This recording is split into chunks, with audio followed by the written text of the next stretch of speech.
Hello, Internet, and welcome back to the Story Nook. Go ahead, grab your water, your tea, your coffee, whatever it is you're wanting to drink as we read today. Today, we are going to be reading more of Villainess level 99. I may be the hidden boss, but I'm not the Demon Lord. Written by Satori Tanabata and illustrated by T. This is Volume 1. And this is our cast of everybody. Give me a minute to scroll down. And we are going to be on Chapter 2. Last time I read the interlude in the morning, and I'm currently on lunch at work. But Chapter 2 is a hidden boss attends the academy. Make sure that subtitle is up in OBS, making sure it's getting captured. It is. Yay! Chapter 2, the hidden boss attends the academy. In the week since I've been called to the palace, I've become pretty popular at the academy. Even right now, I was being radically flirted with. And that's how we would rule our neighboring nations as colonies. As I said, all you have to do is destroy the opposing nation's armies. As your husband, you can leave all the political stuff to me. Correction, a radical was flirting with me. The boy who was passionately speaking on the wonders of colonialism was the most intense out of all the radicals I've met in the past week. So much so that grouping him together with the others felt like an insult to them. As the queen expected, the day after I had been summoned to the palace, the children of high-ranking aristocrats were lining up to speak with me. Most of the moderates were relatively easy to get along with. The guys greeted me with treats and tried to make small talk while the girls invited me to tea parties. I assumed their goals were to maintain some level of contact, but they never openly discussed any political topics.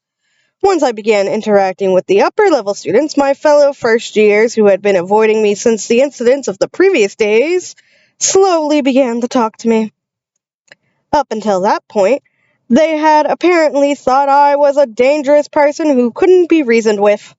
On the other hand, the radicals began aggressively attempting to recruit me. One person tried to give me expensive gemstones, while another asked for my hand in marriage. Naturally, I politely declined both offers.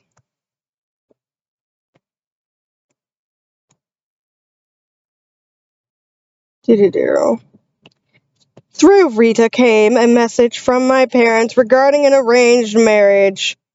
The royal decree had only prohibited marriage, not engagement. Of course, my parents included that hair-splitting point in their message as well. I naturally ignored it, but felt sorry for Rita, who was caught in the middle. While speaking with some of the radicals, I came to the understanding that their faction was just made up of a group of people who were unhappy with the way things currently were. It felt like they mostly wanted me to make their house stronger rather than win wars. They were probably only advocating for war in the first place so they could get credit for some accomplishment or obtain a new domain. And at the end of it all, we'll take over the entire continent. Don't you want in on this? His speech finally appeared to be over. He probably introduced himself in the beginning, but he had been talking for so long that I had no idea what his name was. No, thank you. I usually threw in social pleasantries like, that sounds wonderful, and gently turned down the advances by adding, unfortunately, along with some reason to refuse, but I couldn't bring myself to do that with him. It's not a bad deal for you either. I mean, you get to be my wife even though you have black hair. I'll even buy you as many dresses and gemstones as you want. There were condescending people among the moderates and radicals, but he was on another level. He was also the first person to say something discriminatory about black hair to my face. I decided to deliver my fishing below. I'm only interested in people who are stronger than me. I came up with it a few days ago, and it worked on everyone. It was my ultimate weapon. And by ultimate weapon, every time I hear ultimate, my brain goes, Shadow as a hedgehog. In this day and age, you can't just get by with brute force. What's important is how smart you are. And I'm pretty gifted in that area. Well, it didn't work. And on top of that, his argument was sound. It's kind of pissing me off that he's right. Why is the guy trying to use me as a human weapon, saying something logical? I see. Then I'll make sure to avoid doing anything violent, like going up against armies or suppressing rebels, I countered. As soon as I said I wouldn't fight, he got flustered and panicked about potentially not being able to achieve his goals. People who are only good at fighting like you should mindlessly listen to smart people like me. You say that you're smart, but are you at the top of your class? I asked, slightly sarcastically. That shut him up for a moment. Intelligence can't be determined by test scores, he mumbled. He's still not giving up, huh? Let's try a different approach then.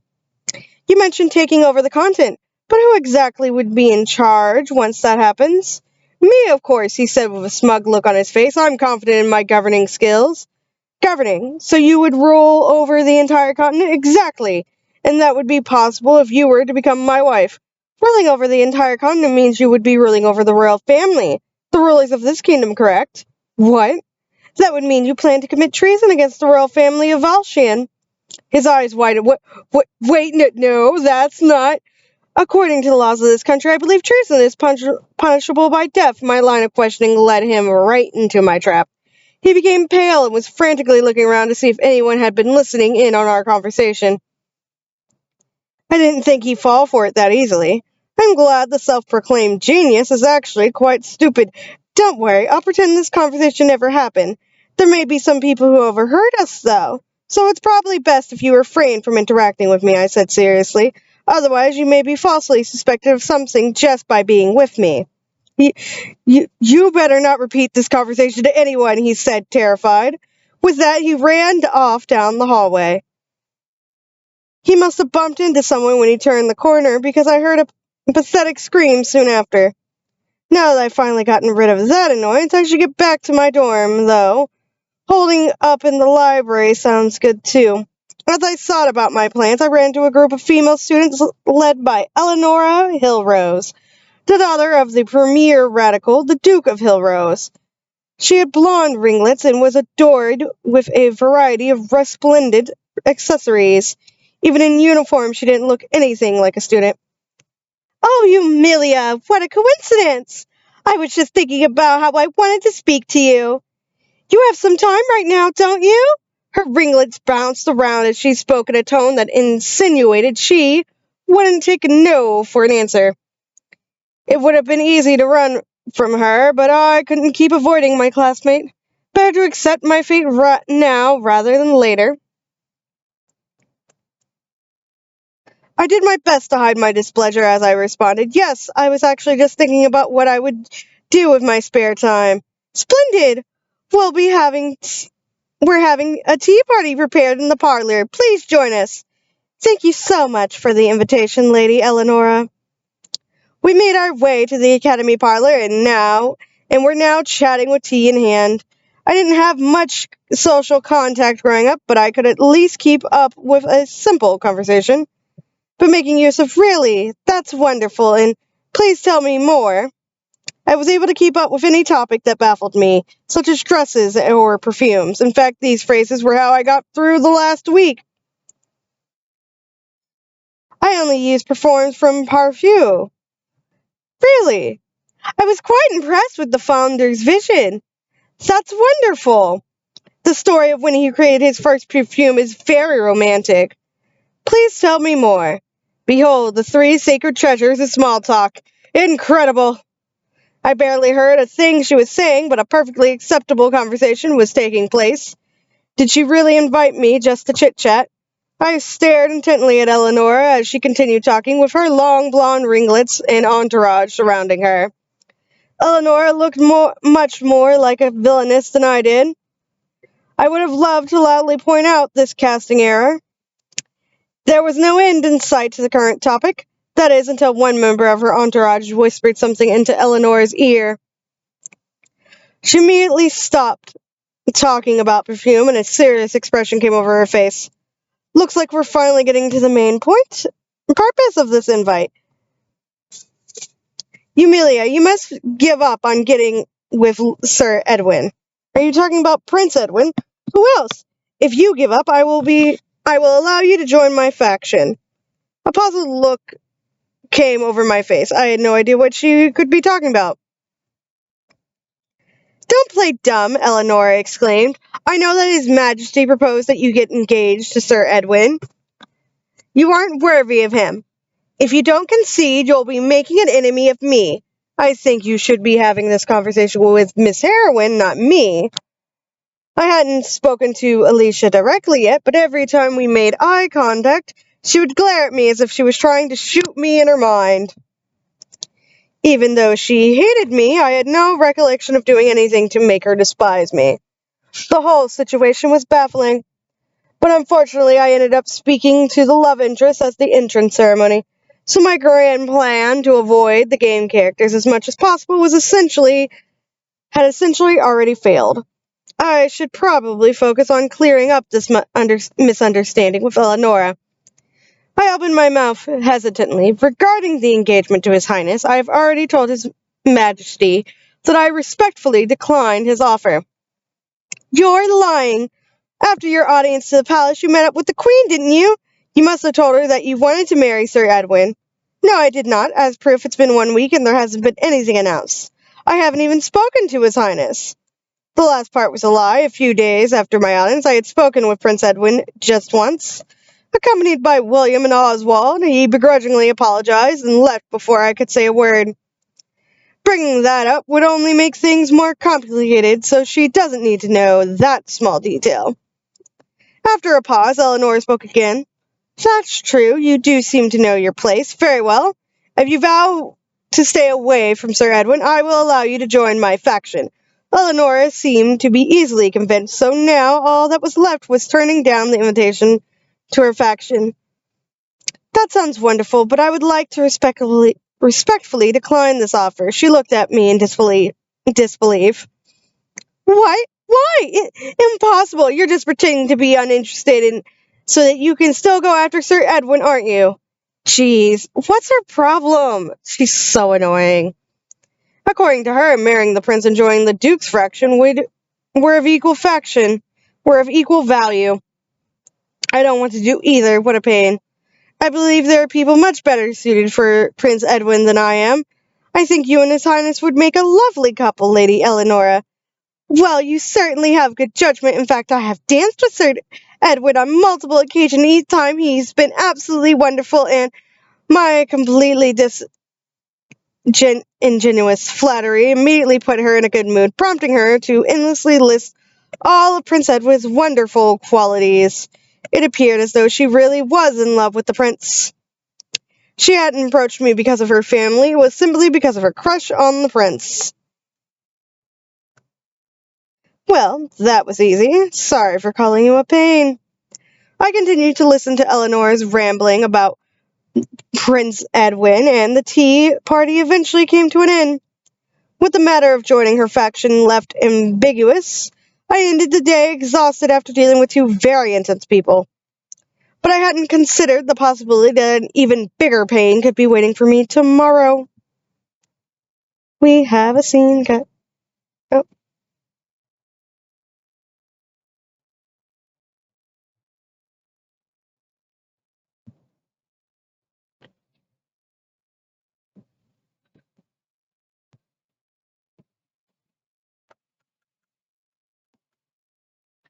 As I was having lunch in the academy dining hall, Alicia, the main character, appeared.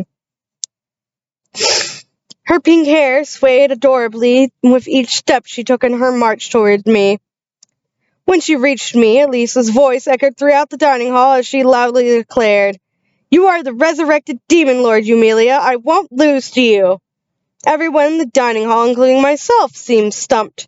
How does she know that the demon lord is going to be resurrected? Could she have memories of a past life and knowledge of a game like I do? The resurrection of the demon lord was something only a handful of people were supposed to know about. Seeing that we were in a public setting, I pretended to be clueless about it. The resurrected demon lord? I looked at her questionably. What are you talking about? Don't play dumb. Ed told me that the demon lord will be resurrected in 2 years. Ed. Oh, Prince Edwin. It's only been a week since you met, and you're already using nicknames. Aren't you moving fast? Kind of fast. But that's besides the point. Looks like the idiot prince blabbed about classified national information to Alicia. By do you mean Prince Edwin? Did His Highness say that I am the Demon Lord? No, he didn't. He just said that in 2 years the Demon Lord would be resurrected, and I can tell. You're the Demon Lord, aren't you? Nope, I may be the hidden boss, but I'm not the Demon Lord. The entire dining hall buzzed in response to hearing that the prince said the Demon Lord would be resurrected. Although some people seemed to believe her, most thought Alicia was lying. So I leaned into the cast to cast even more doubt. I have no way of knowing if His Highness really said that, but the resurrection is supposedly happening in 2 years now. Do you have any proof that I'm the Demon Lord? I mean, you have black hair. Only bad people have black hair and use dark magic. Wow, I can't believe that the cheery and optimistic Miss Heroine is a bigot. I intently observed her as she spoke, but she seemed to be completely serious. I guess more than being a bigot, she just can't tell the difference between fiction and reality. In this world, the villains in picture books classically had black hair and used dark magic. They had a similar position to an evil queen in the fairy tale or a man sitting in a large chair stroking a cat on his lap. I think you may be mistaken, I said slowly, denying the accusation once more. We aren't living in a picture book. But Alicia showed no signs of giving up. But you have black hair, and you use dark magic. Those two qualities are only a piece of evidence for proving I am the Demon Lord. I was just born this way. I guess the Demon Lord was born that way too, though I'm unsure of the specifics. Both the color of my hair and the element of magic I use are qualities I was born with. Are you implying that I was born evil? Have I been evil since I was an infant? For someone like Alicia, who probably believed that people were born good, this was probably a difficult question to answer. You're going to become evil in 2 years. Do people with black hair become evil as they grow older? If that's the case, shouldn't people with black hair just be killed while they are still infants? She gasped. How could you say something so horrible? Alicia seemed irate by my comment, but she was also saying horrible things. You were the one who brought up black hair being a sign of evil. If you truly believe that I am the Demon Lord, you should show proof of my evil deeds. As expected, she had no proof of any evil deeds. Alicia fell silent, looking down with teary eyes. I haven't done anything illegal. Yet. Wanting to avoid any more trouble, I thought about making my exit, but it seemed that I was too late. The 3 love interests had entered the dining hall. William, the high-headed swordsman, was the quickest to notice that something had happened here. Hey, you, what are you doing? What did you do to Alicia? If we're being honest, it's more like she did something to me. The other 2 followed, immediately checking if Alicia was okay. Now that we're here, there's nothing to worry about, Alicia, Oswald consoled her. The trio had been in low spirits after the incidents on the first day of classes, but Alicia had apparently cheered them up. They still avoided me over the past week, but seemed to be back to their usual selves. She was making preposterous claims, saying the Demon Lord is going to be resurrected, and that I am the Demon Lord. I merely denied those claims. The resurrection of the Demon Lord was to be kept under wraps. Even though Alicia said she had heard it from the prince, everyone would believe him if he denied it. Come on, just say that the stuff about the Demon Lord is nonsense. It is true that the Demon Lord will be resurrected in 2 years, though it's something only a few know about. There was an uproar of confusion at the bombshell the idiot prince had just dropped. Why would you admit it if you know that it's something only a few people are aware of? William and Oswald appeared to be unfazed by this information, likely having already heard it from Prince Edwin. I see. So you're the Demon Lord. The prince seemed convinced of Alicia's claims. As a member of the royal family of the Kingdom of Ashland, I won't let you have your way with this country, he declared, pointing his finger at me. How was it possible that the idiot prince was pulling something like this again? I pressed the wrong button.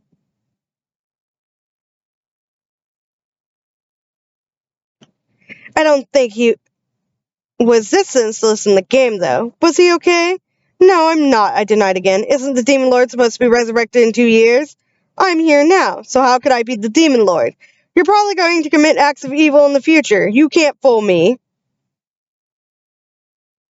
And we have an illustration. We haven't had one in a minute. So we have the prince, our hot-headed sword fighter, our magic dude, Oswald, and Alicia. And our completely unfazed Yumilia, who's just like, please shut the fuck up and leave me alone. She's just like, I just want to eat my snack, y'all. That's all.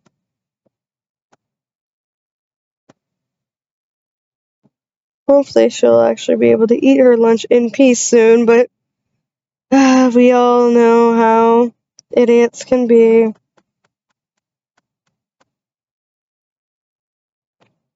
The prince had developed a theory similar to one Alicia had earlier.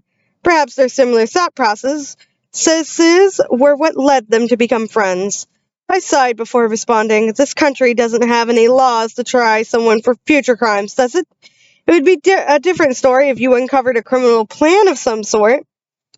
Don't try to muddle things with your technicalities. I'll punish you myself, William exclaimed, visibly irritated.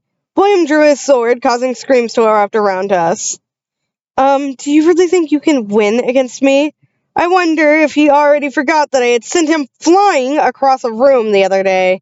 Oh, shoot. That kind of sounded like something a hidden boss would say. William must have also recalled the events of the first swordsmanship class because he stilled and didn't try to attack. I gave up trying to reason with the two idiots and decided to ask Oswald instead. Just to confirm, do you actually think that I'm the Demon Lord? If that's what Alicia claims, I will believe her. I guess cool-type glasses guys aren't smart after all. Why does she have to hold such a hold on you? When I lost my confidence and I felt like I had no magical talent, he continued, Alicia cheered me up. I want to believe her. In the game, he was a gifted mage, but was self-conscious about being physically weak. Alicia comforted him by saying he could just work on his strengths, or something like that. In Oswald's eyes, I was someone who not only had more physical capabilities, but who also surpassed him in the skill he prided himself on the most. Magic. I get why he hates me so much, but I really think it's just because I'm a way higher level than him. I thought that Alicia was quick to get the love interest to fall for her, but I realized then that it had been the adversity, in other words, me, that caused the expedited feelings. Your strength would also make more sense if you were the Demon Lord. Actually, never mind. I can't argue with that when I pride myself on being stronger than the Demon Lord. I see. Well, I'll be excusing myself now. I felt that continuing this banter would be pointless and tried to leave. Hold up. Do you think you can just run from us? The prince spoke as if to stop me, but didn't actually move closer to me. The other love interests were equally frozen, so I decided to ignore them and make my exit, but then Alicia stood in front of me and blocked my path. Is she brave or just reckless? Don't run away. I sighed. If I actually was the Demon Lord, what were you planning to do about it?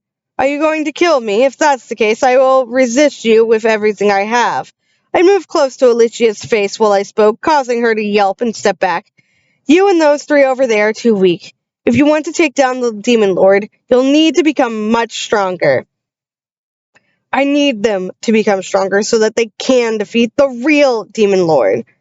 I won't lose. I'll become stronger without using evil methods like you did. I've raised my brows. Evil methods? Ed, Will, and Oz all said that you have done something evil to get so strong. If defeating monsters is bad, then I guess they're right. I turned to the trio. Is that your excuse for losing to me? They all attempted to refute my statement at once, but couldn't seem to find the words.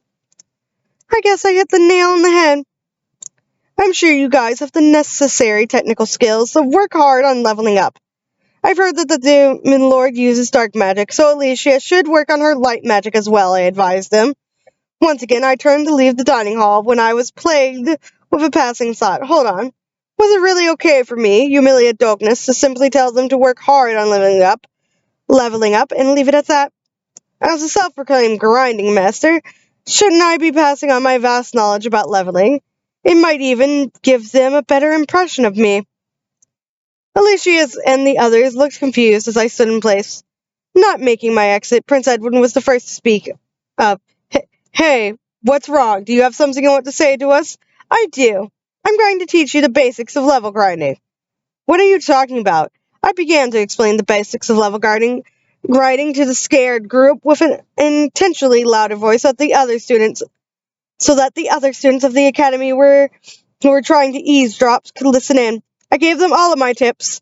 Throw away the amulet of protection, carry an amulet of growth, play a monster summoning flute as loud as possible, and go solo for maximum efficiency.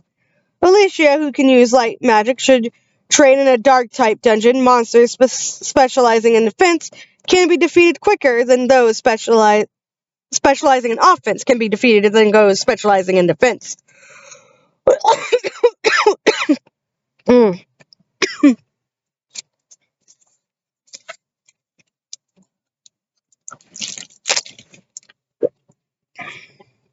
That's how I recommend raising your levels. I feel like I really did something here. Now I get to feel accomplished and happy, and everyone here got useful information and was happy. Level grinding truly brings happiness to the world. Are you trying to kill us? Prince Edwin exclaimed hysterically. I was slightly heartbroken at his reaction, given that I meant well, but perhaps I had been slightly too strict. Maybe it would be best if I helped them myself. Your Highness, I believe that you and your companions will have no problems with these methods, but perhaps you are scared. I can come along. How dare you make fun of me? Let's go, Alicia chimed in. She's the Demon Lord. We shouldn't be taking anything she says seriously. The boys immediately listened to her words and turned to leave. Being nice sure is difficult. I looked around the dining hall, and the students who had been listening in turned their faces to avoid eye contact. I've been so kind and generous. How is my reputation not skyrocketing right now? I decided to listen in on everyone's whispers. Aren't monster summoning flutes dangerous? Even a member of the Knight's Order would be at risk using one. Do you know of any dark-type dungeons? I didn't even know something so horrifying existed. That's probably where she came from. Do you think she's planning on taking the prince there to kill him? She wouldn't do that, or would she? It might not be totally impossible. Oh, this isn't good. The students had started to grow more comfortable around me, but now we were back to square one. Alicia might have been reincarnated like I was. There was no guarantee that I was the only person with memories of my past life who reincarnated into this world. The person with the highest chance of having been reincarnated was Alicia, since she often acted unusual. Though she may have just been acting strange because of the unusualness, that was me.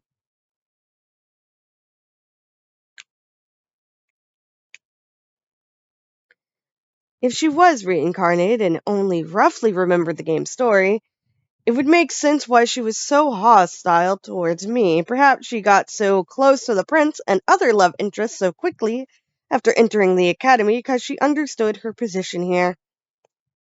After school, I observed Alicia. She's just a nice kid, I whispered to myself. In the game, she had a cheery and genuine personality and entered the academy in hopes of helping people with her magic. She had trouble learning the habits of aristocrats, and at times her genuine personality would harm her. Instead, the love interest would then come swooping in to help her, leading her to gradually open up to them.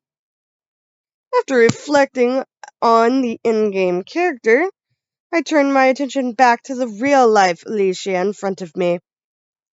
She was crouching down in the academy garden and was feeding a stray white cat. So cute. The cat, of course. As for Alicia, she was also nice to everyone in real life.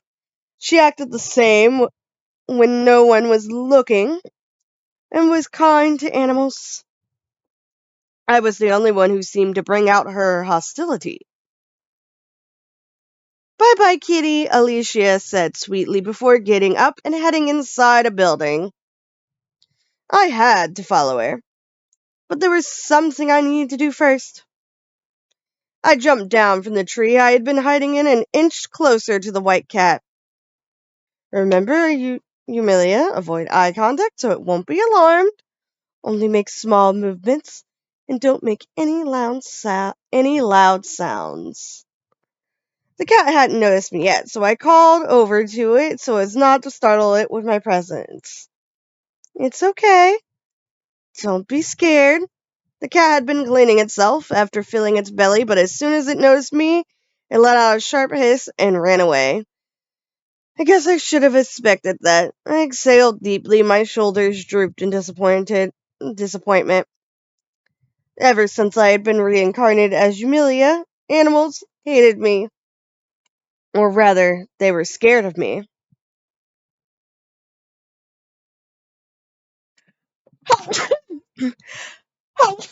Excuse me. Sneezing happens. I do work outside all day. So now I am more prone to the sneezing fits. I gave up and decided to go after Alicia, only to find that when I turned around the building, a male student was standing behind me. He had gray hair, and if my memory served right, it was a first-year student like me. His name was, something I can't remember. I waited a moment before speaking up. Did you see that? No, I didn't see anything, he said after a pause, awkwardly looking away from me. He definitely saw the cat run from me. It didn't run away from me. If I wanted to, I could have caught the cat, but I let it go. I believe that would be the correct explanation of what occurred here. My excuse only seemed to make things worse. Without waiting for his reply, I quickly fled the scene. Though I had lost sight of my subject of observation, she couldn't have gone too far. As expected, I found Alicia in the library. I couldn't just enter the library through the door, though, so I headed back outside of the building. The library is on the corner of the 3rd floor. There it is. I jumped up toward the vicinity of the 3rd floor window and held on to the small cracks and protrusions on the wall. Oh, shoot, I made a small crack. I hope no one finds out. I carefully moved to the nearest window while sticking close to the wall and peeked into the library. Alicia was heading toward a desk with Prince Edwin. I don't think I've ever heard of this before, Alicia said. Ah, right. This is something you would probably be unfamiliar with. They're technically laws, but they are more like do's and don'ts for the aristocracy of Valshian. Alicia seemed to be studying with the help of the prince. They were probably talking. Excuse me. I did just wake up a couple minutes ago, and I'm not completely awake. Talking about the preamble in the law book. Alicia's eyes beamed as she listened to the prince speak. I couldn't feel an ounce of malice coming from her, though she appeared to be friendly with the other two love interests. From the outside, she appeared to be closest to Prince Edwin. It looks like she's probably headed for the Edwin route. I'd love it if she could support the prince and her people as a saintess who saves the kingdom. It seemed like I wouldn't be getting anything out of continuing to observe her. But just as I decided to wrap things up, Alicia found a book and exclaimed, "Oh my gosh, this picture book! Is there something special about the book?" the prince asked curiously. "This is the book that was read to me as a child. The evil witch in this story was so scary, but when I found out I could use light magic, I thought I could maybe take down the witch." I could feel a strong sense of determination in Alicia's words. Why is she so aggressive towards me when she already has enemies, like the Demon Lord and the Witch in the Picture Book? Hold up. The Witch in the Picture Book. It couldn't be, could it? I waited for Alicia and the prince to leave before entering the library from the window to find the book she pointed out. I picked it up and flipped through the pages, looking for an image of the villainous witch. She looks like me, I guess.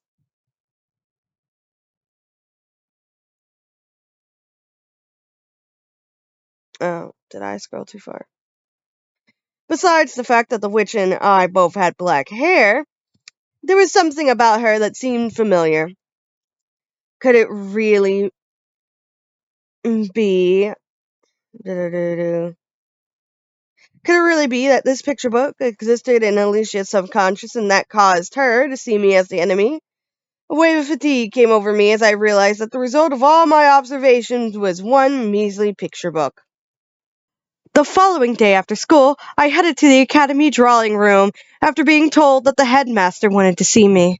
I wonder what the old man wants with me. But when I reached the drawing room, the person waiting for me wasn't the elderly headmaster I had been expecting. Hello, Eumelia. I'm Ronald, the new headmaster. Hello, I'm Eumelia Dolkness. But, what happened to the previous headmaster? My glasses are dirty as shit. Excuse me while I clean off my glasses. Because I was just like, why does everything look slightly fuzzy? He left the position for certain reasons. You probably won't be crossing paths with him ever again, so it's nothing you should be concerned about, he said with a smile.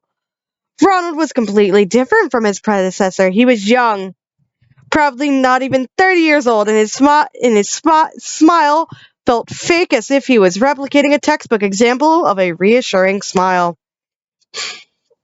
I've come to the academy under His Majesty's orders.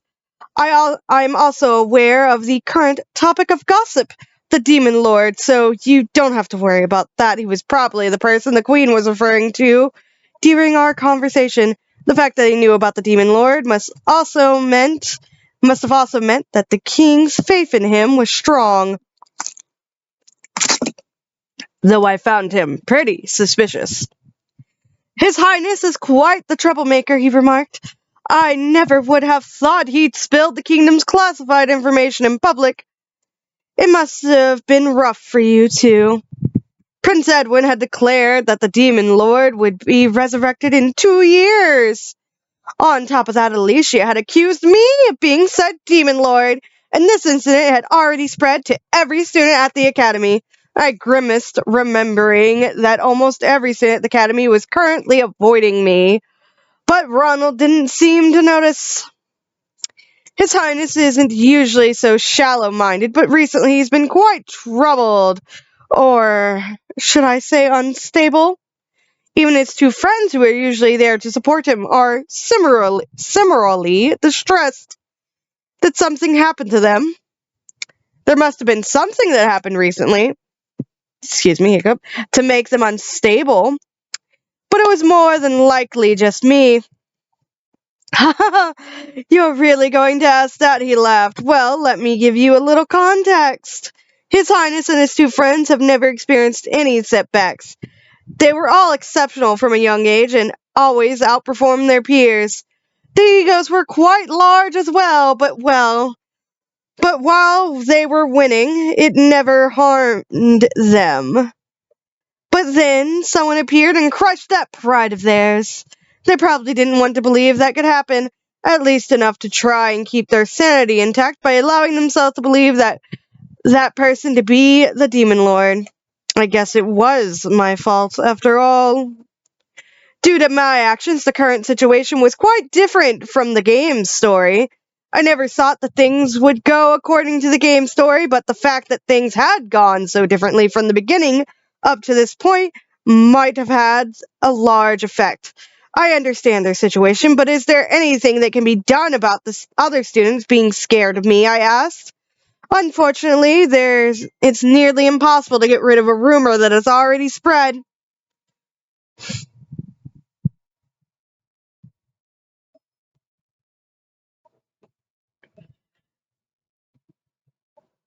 The official position of the kingdom will be to deny allegations of the Demon Lord's resurrection, but many will still believe it's true. It would be wise to understand that you're in a similar boat, especially since the rumors about you aren't totally unbelievable, given your strength. There are even those in the palace who think you are dangerous and have misgivings about you. I get it. From the outside, I'm just a level 99 rando who appeared out of nowhere. I believe there are only a handful of people who aren't afraid of you. Even I'm a little scared. Contrary to his words, Headmaster Ronald showed no signs of fear.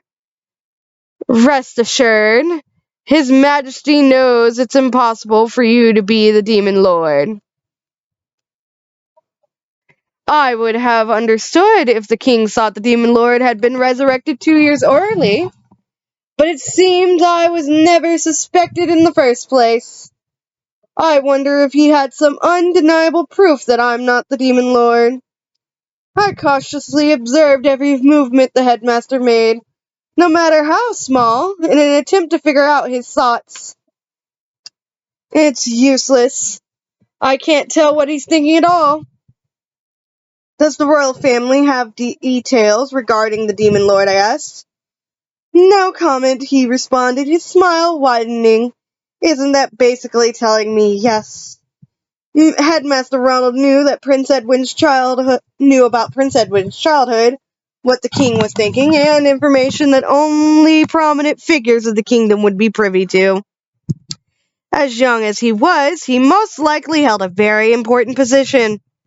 So I was also curious about why he hadn't shared his family name when he introduced himself. He seemed to know exactly what I was thinking. I'm just the headmaster, he said frankly. I'm also the liaison to you and His Majesty. If you ever want to ask His Highness anything, His Majesty anything, just let me know. Depending on the topic, I might be able to give you the answer right away. The fact that he could potentially answer immediately probably meant that the king allowed him discretionary power. He was definitely someone of high standing. I see. You're not just all brawn, are you? I can see why Her Majesty is fond of you.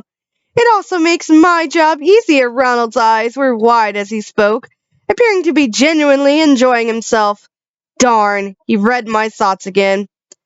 But I could have sworn I didn't say anything that could give away my thoughts or change my expression in any way.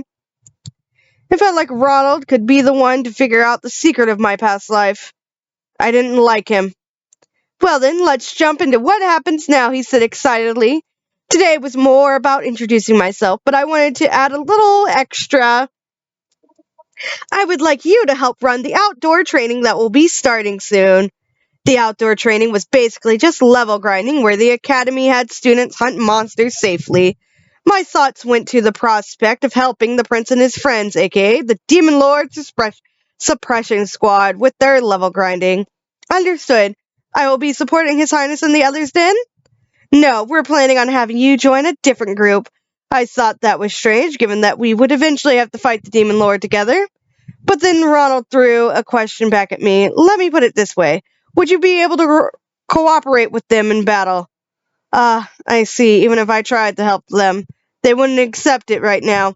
It's definitely a problem we'll have to solve at some point, Ronald clarified. But we won't be able to do anything about it right away. If things continued like this, we probably wouldn't be able to take down the Demon Lord together. When the opportunity arose, I would eventually have to convince them that I'm on their side. Understood. Though, I do think there will be some fighting over the groupings. On one side was the popular prince, on the other side was me, the one regarded as the Demon Lord. It was clear which side students would want to be on. We're planning on grouping students as we have done in the past, by splitting them up into central aristocrats and provincial aristocrats. You'll be in the provincial group. That seems like quite a haphazard way to group the students, I remarked. There's a proper reason for it, Ronald explained. You see, there's a big difference in motivation toward level grinding between central and provincial aristocrats. Once Ronald brought up that incentivized difference, his intentions became clear. It was likely that only a handful of Central aristocrats would be proactive about level grinding, since most of them would take over their households or obtain a government position after graduating from the academy. In other words, there was no benefit to them reaching a high level. In contrast, for provincial aristocrats, particularly those with small domains, it wasn't uncommon for the heads of domains to handle monsters themselves. And second-born sons or younger would often become soldiers. Naturally, even central aristocrats needed to be at a decent level if they wanted to become a military officer or join the Knights Order. But as far as I knew, they weren't as desperate as provincial aristocrats. Will His Highness and the others be alright in such an unmotivated group? We have a personalized plan just for them, so they'll be prepared in 2 years. We'll have them at level 40 by then, at the very least.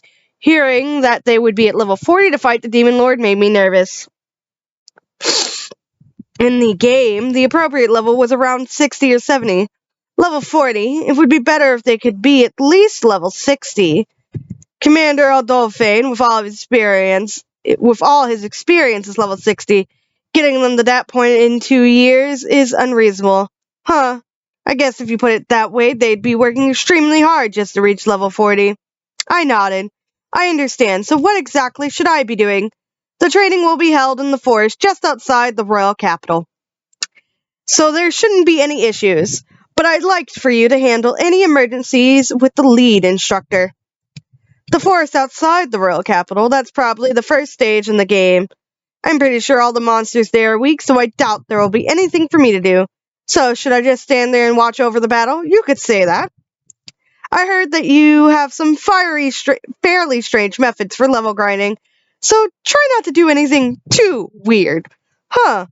What does he mean by strange methods? I guess not using an amulet of protection and battling solo could be considered a little strange, but it's normal to loudly play a monster summoning flute, right? No, it is not. 'Tis not normal at all, my darling. But you're adorable, so we accept you anyway. And you're crazy.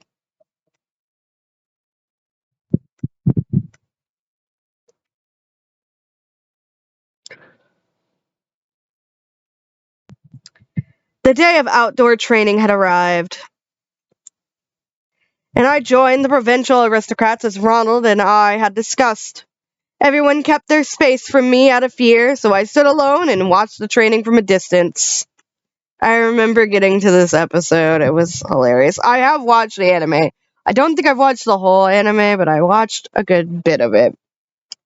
There were around 20 students participating in the training, but only 3 wolf-type monsters appeared. On top of that, there was no tension from being in a forest because we had set up shop in an open field with a cliff and a great view. There were several students swinging at and landing multiple spells on a single monster. It felt like it was slightly overkill. I'm so bored that I might yawn, I thought aloud. Me too. This is definitely not efficient, a voice responded. Someone was listening. I turned in the direction of the voice to find a gray-haired boy watching the battle take place with disinterest. The same boy who saw the cat run away from me. This is our first conversation since then. I remembered his name from the entrance ceremony after my embarrassing encounter with said cat. It was Patrick Ashbatten. His father was a Margrave, and just like William, he had reached level 10 before entering the academy. Relative to other students, he probably had more experience fighting monsters. I think there could be more monsters, I said, opting to act as if the incident with the cat hadn't occurred. I agree. If they split up into a vanguard and rear guard and worked together, I think they could handle a few more. He spoke normally, surprising me. A student willing to talk to me in general was a rare occurrence. I was slightly pleased to be talking to someone my age for the first time in a while. Do you split up into vanguards and rear guards when leveling up at the Ashbatten mark? Yep, the vanguard will hold down monsters while the rear guard attacks. That's our standard formation. I tilted my head in confusion. Experience points are distributed based on damage done. Wouldn't that cause everyone's level to increase unevenly? I voiced my confusion. Wouldn't the Vanguard have trouble leveling up? We also switch it up and have Rear Guard hold down the monster with magic while the Vanguard attacks, though it's less stable like that. I see. I've only explored efficient solo leveling grinding, but things were different when done in a group. Would we be able to do that with the people here, I asked. I looked around, taking count of the students, and found that there were roughly half who could be in the Vanguard and half who could be in the Rear Guard.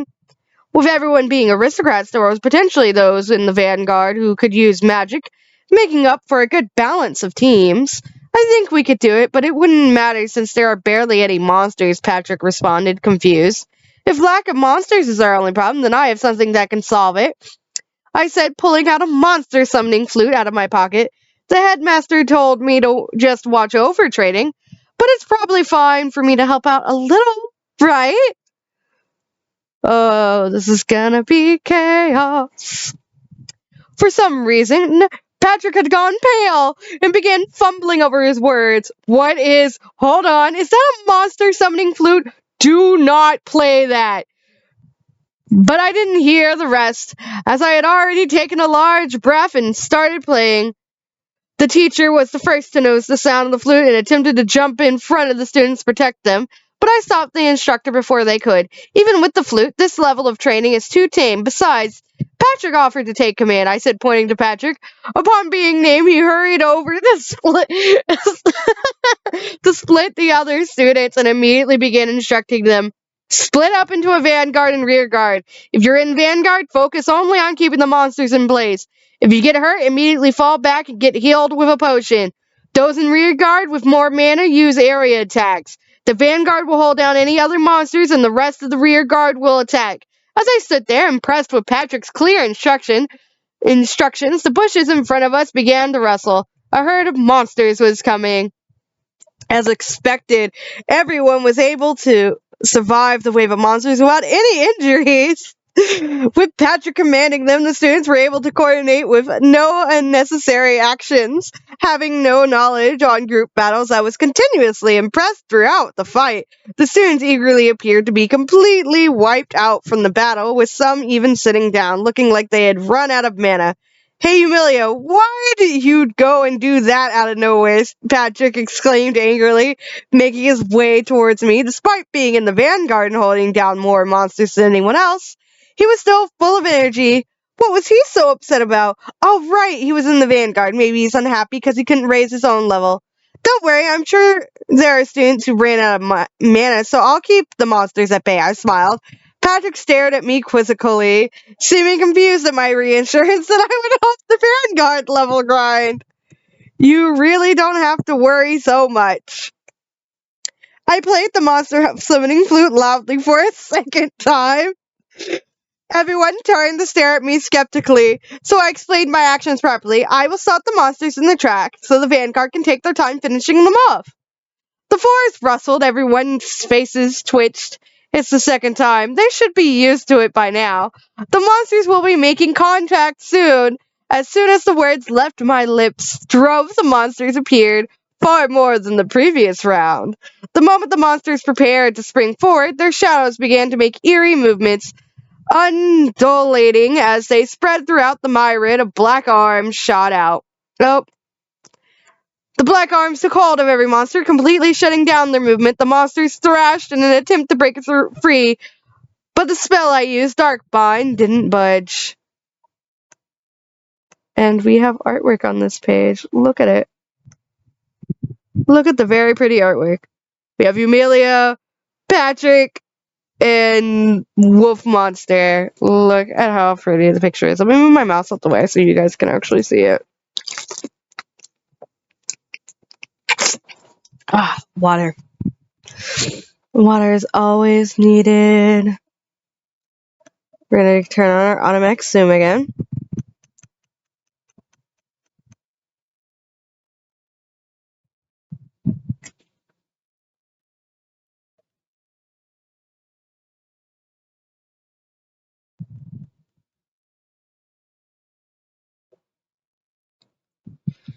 Alright, we have a lot more pages to go through. Go ahead and attack, I encouraged the students in the vanguard, but no one moved. Isn't it obvious that monsters can't move because they're being held by the shadows? Those arms. It's my magic. The spell is Dark Bind. I like it because it's not very deadly. They won't attack us, don't worry. The monsters are completely immobilized, I confirmed. No, not the monsters, huh? There's nothing else that could attack them besides the monsters here. As I tilted my head in confusion, Patrick slowly walked up to a monster and attacked, and then turned back to the students. See, there's no problem. The shadow arms are safe. Once Patrick spoke, the students who were in the vanguard began to swing at the monsters. Oh, I see. They were afraid of my magic. Is it that scary? I couldn't quite understand their point of view because I had grown up playing rock, paper, scissors with Dark Bind to kill time. Once the monsters had... That is a weird, silly image of her just playing rock, paper, scissors. I don't know if that was shown in the anime or not, because it's been so long since I've watched it.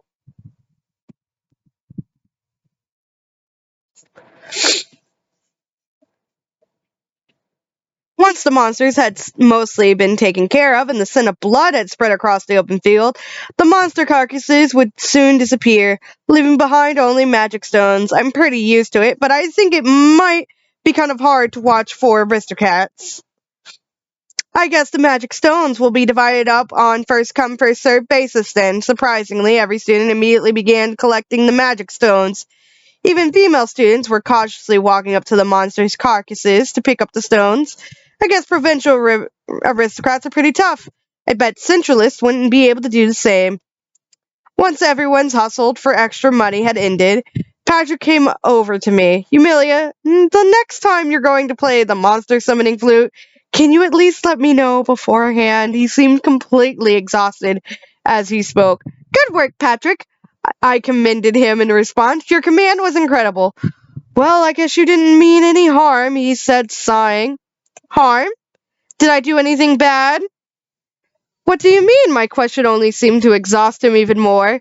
Just then, the bushes behind us made a sound, and as I turned around, a monster was in the midst of lunging towards me.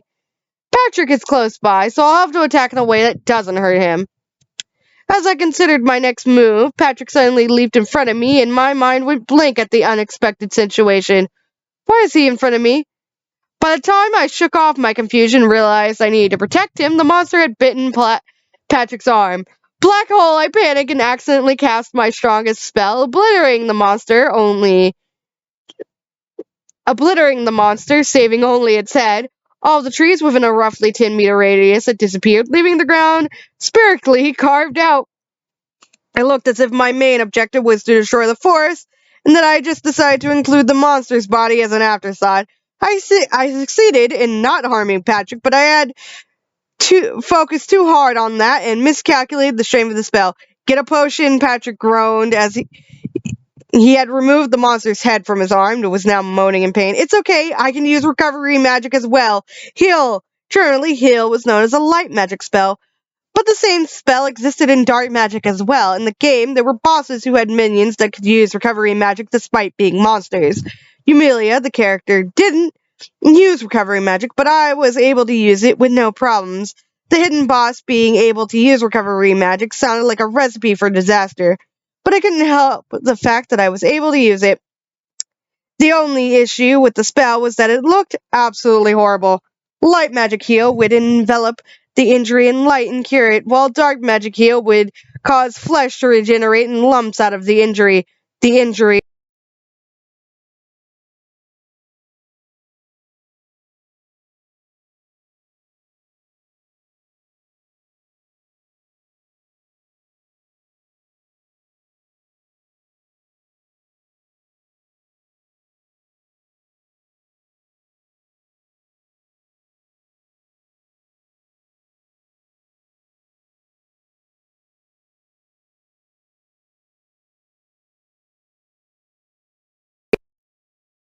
Down the drain.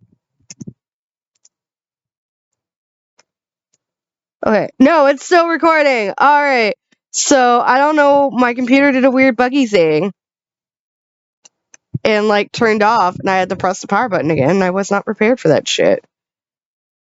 It scared the fuck out of me. Where was I? We're talking about heal magic. Generally, heal was a light spell. Lumps out of the injury. The injury would heal with no scars, but the process was extremely grotesque. Ugh, Patrick groaned, appalled at the sight in front of him. I'm sorry, I promise it only looks bad now. I think it should be all right now, I said when I finished. But are you in any pain? No, I'm all good now. Thank you. I was worried that there would be side effects after using the spell on someone who wasn't a dark type, so I was relieved by his response. Why did you jump out in front of me? Sorry, I just thought it would be dangerous, he mumbled. Dangerous? For the monster? No, he probably means me. Why was he worried about me? Dangerous? For me? I asked, confused. You need to take better care of yourself, he yelled suddenly. You don't have an amulet of protection, right? You need to be more careful before it's too late. He apparently protected me because he was actually worried about me. This was the first time something like this had ever happened, which made me slightly flustered. Thank you. I know you saved me and all, but wasn't this a bit much, he continued, pointing out the carved-out forest. I apologize, I miscalculated my strength. It's a common occurrence while level grinding. This? A common occurrence, Yumilia? You really need some more common sense. I've gotten rid of an entire mountain before. I think in comparison to that, I've gotten pretty good at holding back. Patrick's lecture on my lack of common sense continued, growing even more heated. He's right. Destroying the environment is a bad thing. Perhaps he's someone who really loves nature? I didn't know there was a dark type recovery magic as well. Yes, it can regenerate at least an entire arm. The day after the outdoor training, I was once again summoned by the headmaster, Ronald. My dear sweet child. I also realized my laptop has not been charging. It needs to charge. I don't trust the battery on this. Half the keys on it don't work. I got an earful about using the monster summoning flute, despite already having gotten my fill of taking twos from Patrick's scolding yesterday. Do you know that from experience? Yes, I said, pointing to my shoulder. My arm got slashed off here. Ronald's expression surprisingly changed to a slight shock at my explanation, twitching through his usual smile. I recalled that encounter being a really close call. One wrong move and I could have lost my head instead of my arm. Recovery magic can't regenerate a head, can it?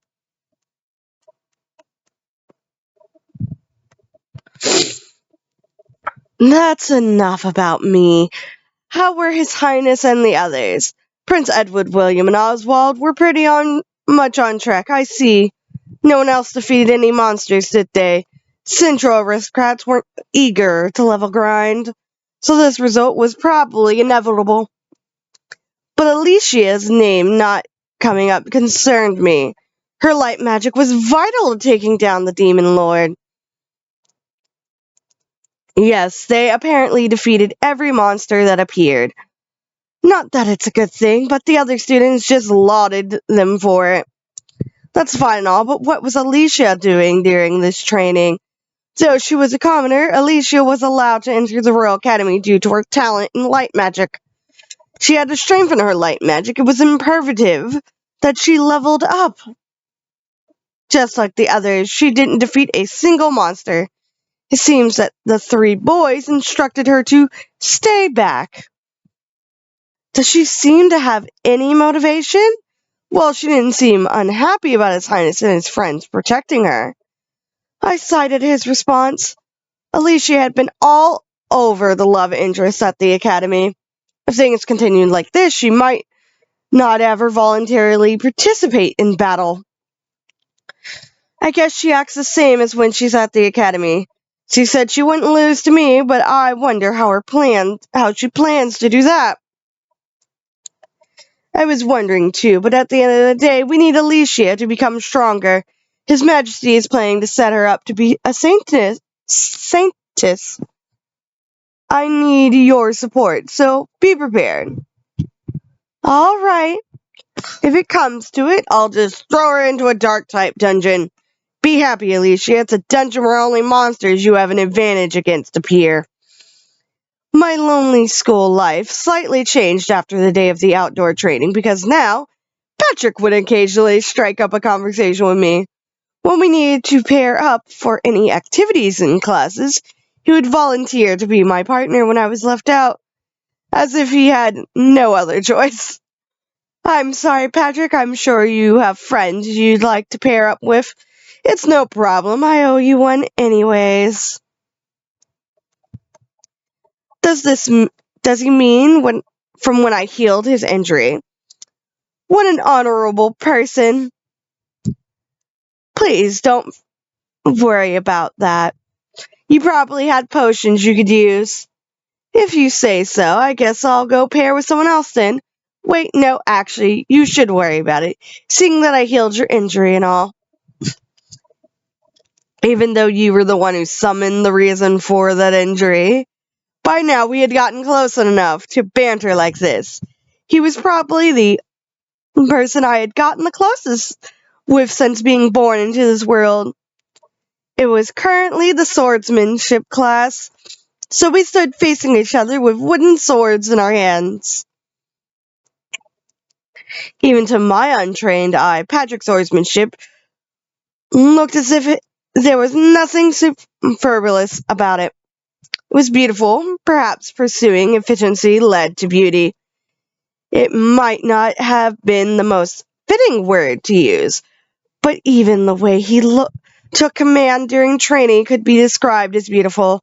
In contrast, despite it being the result of focus and efficiency, my level grinding was probably heinous and unrefined.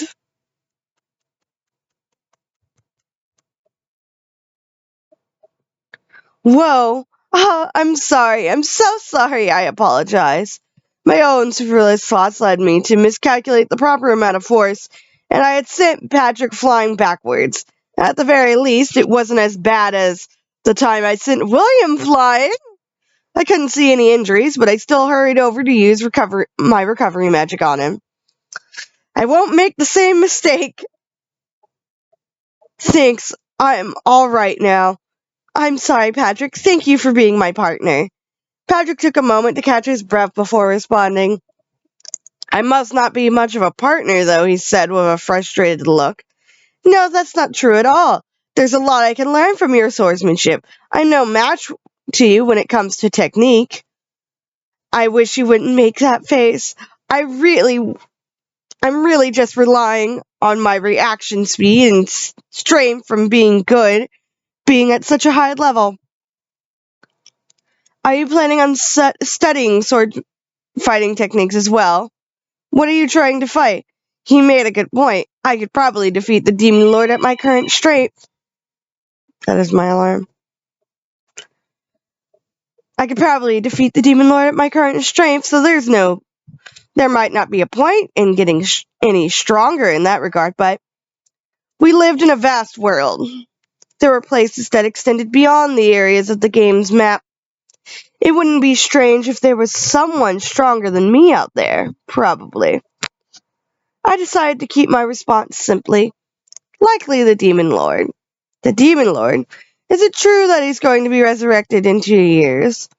I'm not sure. It's either a delusion of the Prince Edwin's or something the king is hiding. That's a lie, of course. I totally know. Both seem plausible, he agreed. The prince's recent behavior had been so strange that no one could say for sure that the Demon Lord's resurrection was just a delusion of the prince, no matter where they were in the academy. He and Alicia were always being lovey-dovey with each other. The most recent incident that spread through the academy was that they were feeding each other cake in the courtyard. As a result, some students began to think that the prince was spouting nonsense regarding the Demon Lord's resurrection. Despite that, the rumors about me being the Demon Lord wouldn't wind down. If anything, the rumors were reignited after the outdoor training. Patrick, don't you have any concerns about me being the Demon Lord? Isn't the Demon Lord a guy, he asked simply. Also, I resent that they're using the fact that you have black hair as evidence. I was drawn to his empathetic tone and gave him my full attention. He took notice and continued, brushing his fingers against his hair as he spoke. When I was younger, I was self-conscious about my hair being close to black after my relatives had commented on its color. My family told me it was nothing to worry about, but I hated my blackish hair. To me, that shade of gray doesn't quite look black. It's more like, I think it's closer to white. White, huh? He looked down. I guess compared to your hair. It might be closer to white, he said before turning his gaze to me. But that's why I respect you for being confident. Even with your jet black hair, I vow never to despise you or have disdain for you based on your hair color. I turned away in embarrassment. For a moment, it felt like a romantic confession. It's not even close to that kind of conversation. Thank you very much. I think your gray hair is lovely. Thanks. I think your black hair is pretty too. At that point, I was at my limit for how much embarrassment I could handle and attempted to move on from this conversation. Would you like to go another round? Yeah, let's do it. Having failed at keeping my calm following the conversation, I once again miscalculated the proper amount of force and sent Patrick flying. I'm so sorry, I repeatedly apologized as I cast my recovery magic. The exasperated looks of, she's done it again, coming my way hurt. Fortunately, Patrick immediately opened his eyes and got up. I felt reassured that he hadn't lost consciousness. I'm alright, there's no pain left either. I noticed this last time too, but recovery magic feels pretty nice. It does look quite terrible though, my response caused him to grimace. Perhaps I reminded him of the sight of his flesh swelling up as his injury healed the other day. I also like that in the anime, they just we're just gonna pixelate it like it's something that should not be seen. And that to me is hilarious.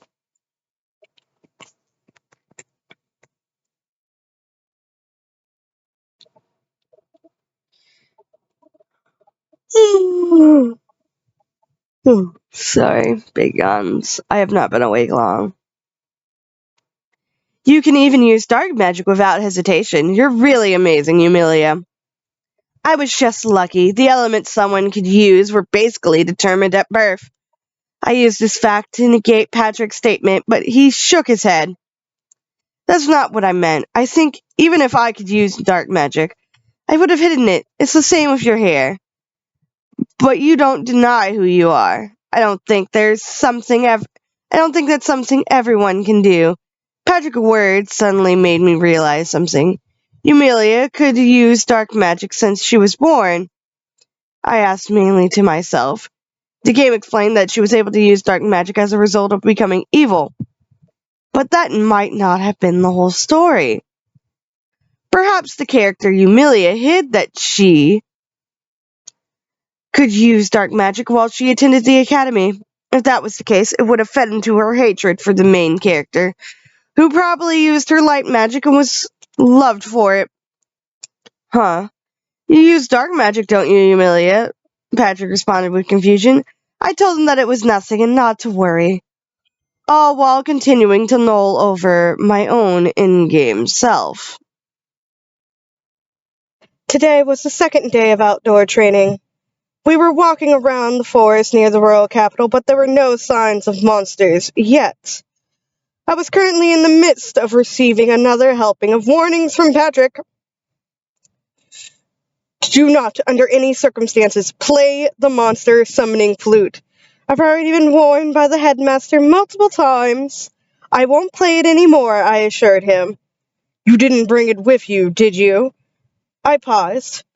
I did bring it, but you can trust me. No, we cannot. I promise I won't use the monster summoning flute, so can I at least carry it with me? I think it's fair since it's something I always have with me. I stuck my hand in my pocket and ran it along the object in question as I convinced myself I was right in my mind. You can't just burn down the forest because you're bored, alright? Lectured Patrick. I know, I'm here today as a healer. We finally arrived at the same clearing as the previous day of training. I was on standby, ready to use my recovery magic if necessary. But after some time, I found myself in the same position as last time. I'm so bored.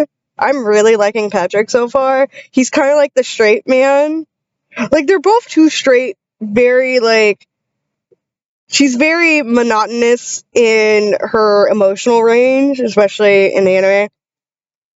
I like that she seems a little bit more emotional in the book so far from writing, based off, like, my imagination.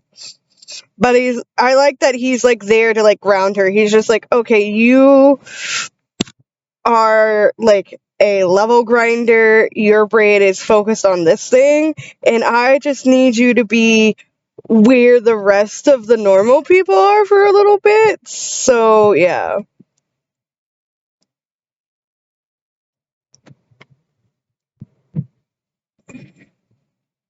So, I'm liking this dynamic so far. I'm so tired of this. Maybe I could shoot some fireworks or something. Might as well go big or go home, right? I reached my hand up towards the sky before snapping back to reality. Oh, that was a close one. I'm supposed to be a healer of the battlefield. My provincial classmates were constantly defeating the sporadically appearing monsters, but it felt lacking comparison to the pandemonium that was in the previous session. There was something relaxed about the air around them, in my experience. These situations were the most dangerous because it's when people get complacent. Watch out! Oh! At the same moment that someone called out, the scream of a male student resounded across the clearing. The student was bitten by a wolf-type monster. His pants were shredded and blood was running down his leg. I know the feeling of blood going down my leg. I sympathize with you. Mostly not from injuries, just menstruation. Not fun. And it's always awkward. He was fighting in the vanguard. If he just hadn't let his guard down, I'm sure he could have handled it. Yes, I know. I'll be right there to heal it. I made my way toward the injured body and casted my recovery magic. The blood that was running down his leg was now wiggling like an amoeba back into him through the wound. Here we go. Good as new. It's all better now. Whoa. The previously wounded student and our peers had gone pale from watching the wound heal. That's weird. Aren't healers usually popular? That's besides the point. Healers are popular when it's just a pretty flash of light and, woo, injury no longer there. Grotesque horror movie in body gore is never appealing to most people.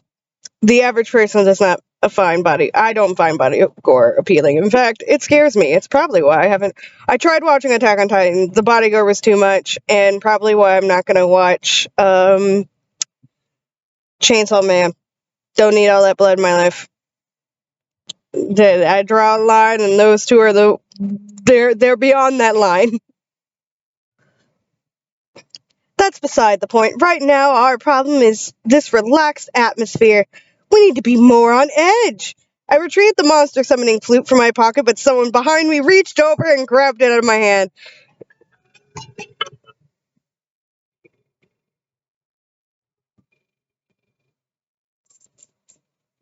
That is my phone ringing. I apologize. Spam calls.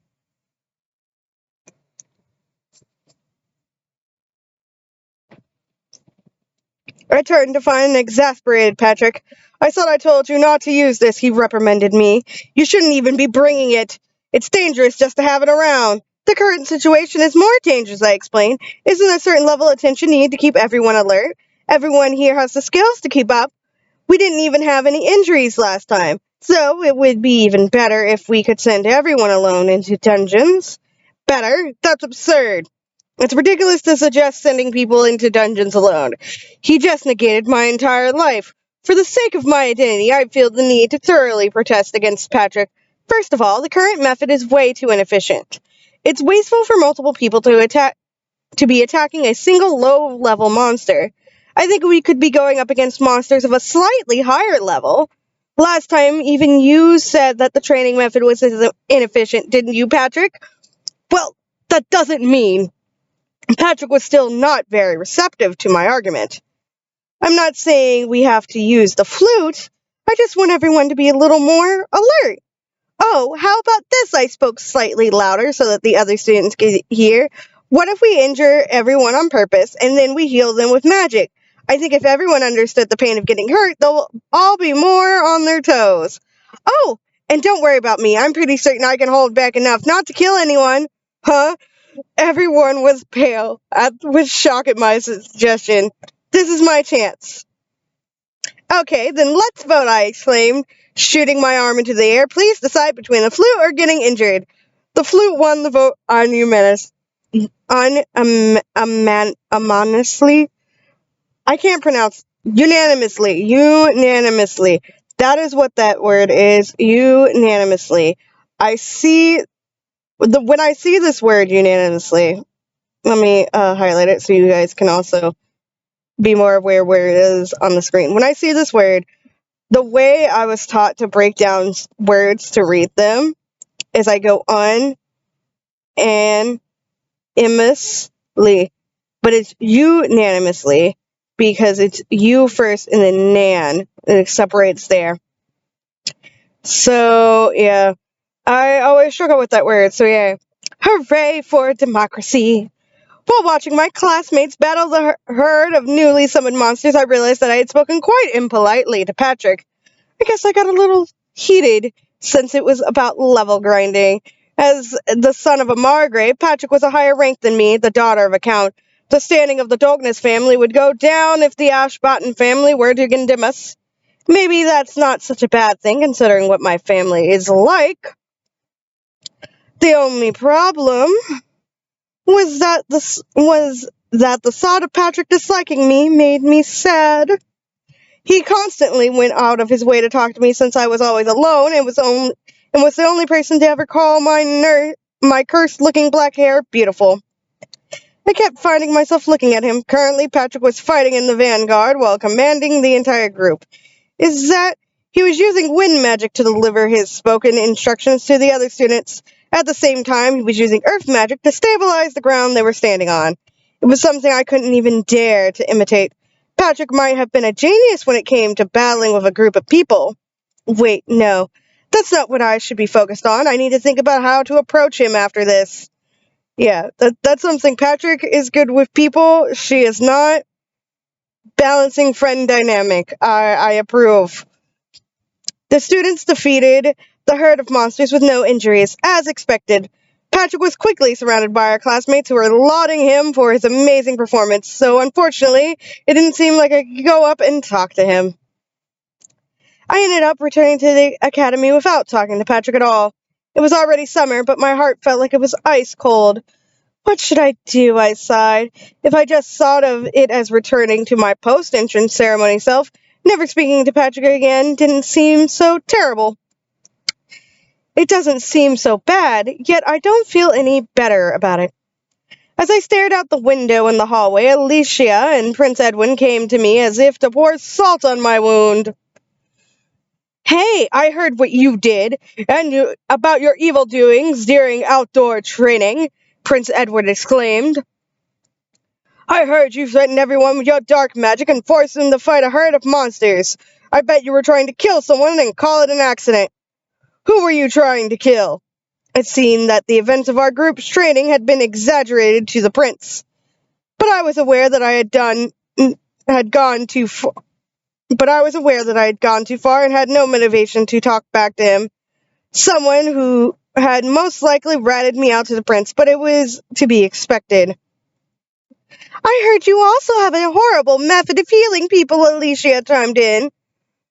And you were manipulating that herd of monsters, weren't you, Eumelia? Their voices of blame began to sound further than they actually were, and the colors of the world started to fade. Whatever, I really couldn't care less right now.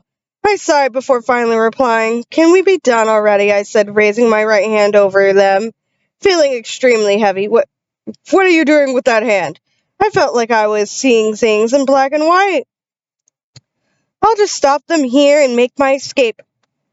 I'll have to get some inconspicuous clothes straight away and then find an unpopulated route out of this kingdom. What's next? My head felt heavy and my thoughts wouldn't stop whirling.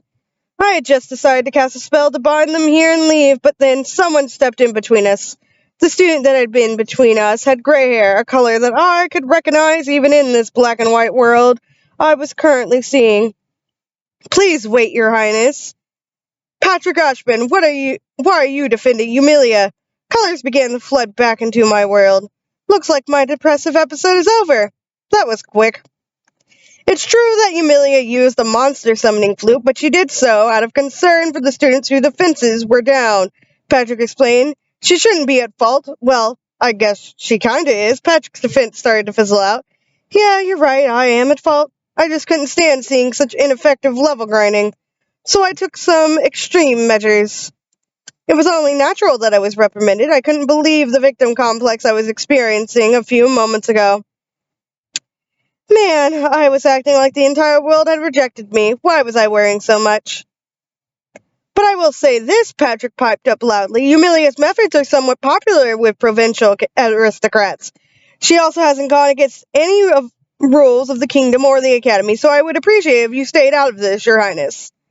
After a long pause, the prince said, I'll go back for now. But that doesn't mean I approve of this. Let's go, Alicia. Prince Edwin had been overpowered by Patrick's strong wording, so he took Alicia with him and left, leaving me alone with Patrick. Oh, right, I still don't know if Patrick is mad at me for my impoliteness. It was weird, my watch was beeping. I can see the colors fading again. Not sure what those two things have to do with each other, though. That must have been rough for you, Yumilia. Thank you very much. But was it all right for you to say that to His Highness? I am the son of a Margrave, so the second prince hating me isn't a big deal. Also, are you not upset? I guess I'm more tired than upset. I just don't think he has enough self-awareness as a member of the royal family, he responded, complaining about the prince instead. Wrong person! I quickly corrected myself, causing an exasperated look to come over Patrick's face. You were worried about something like that? It's not like you're one of those big-headed centralists, so just speak to me in the way that's easiest for you. I won't mind. What do you mean? Something like that? Hierarchy is important to the aristocratic society. Is it really okay to just disregard it like that? You have other things you should be more concerned about, he clarified. Oh, that's what he meant. I understand now. Thank you. We have a pretty picture of her smiling. I think this is the first one where we actually get to see Yumilia smiling. Look at this pretty picture. Look at it. We finally get to see her smiling. Very shy, sweet child. Protect her at all costs, please and thank you. I will not forgive you if you cause her harm. How about that?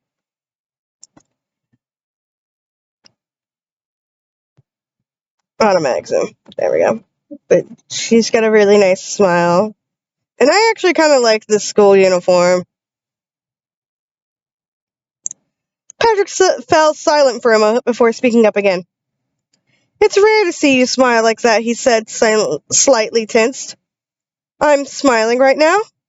I guess I was pretty scared about being disliked by him. If possible, I'd like for us to be friends. But that's probably asking for too much. And this, I'm pretty sure, is going to be... Yeah, our next one is Jessica Monford. So... this is the end of chapter 2. Look, it only took 5 parts.